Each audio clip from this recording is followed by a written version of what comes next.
Për herë të parë, Sanapo është aprovuar nga UEFA për të proceduar dhe për të vazhduar me kursin UEFA B. Përgatitja atletik do të jetë UEFA B si gjithë trajnerët e tjerë. Duke qenë që është UEFA dhe direktivat japin direkt ata, kanë kërkuar disa kritere si UEFA C me 6 muaj eksperiencë ose UEFA B, sepse përgatitja atletik përveç se duhet të di dhe gjërat e fizikut atletikës, do të jetë në gjendje të jetë i aftë edhe të kuptoj nga ana tekniko-taktike të sportit. Kursi është i shpërndarë në 4 muaj, do të filloj programi me 19 gusht të këtij viti dhe do të vazhdoj për 4 muaj rresht. Pra është një kurs intensiv, i shpërndarë në 3 ditë, nga mëngjesi deri në darkë, leksione intensive dhe do të përfundoj në muajin nëntor, ku do të kemi edhe 90 orë provimin për gjithë aplikantët.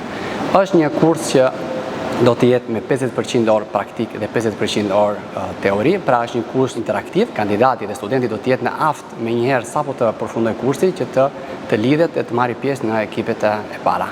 Do të jetë programi i zhvilluar në futbollin e femrave, po ashtu edhe në sektorin e të rinjve. Gjithë Europa dhe po ashtu dhe federata jon ka filluar të investojë në këto grup mosha, siç mund ta përmend janë e ardhmja e ekipit. Përgatitja atletik të licencuar nga Federata Shqiptare e Futbollit mund të konvertohen në UEFA B. Edhe këta duhet të ndjekin disa procedura, ku do të marrin pjesë në disa module, do të ndjekin disa module dhe në fund të provimit do të licenciohen, do të jenë të konvertuar në UEFA B.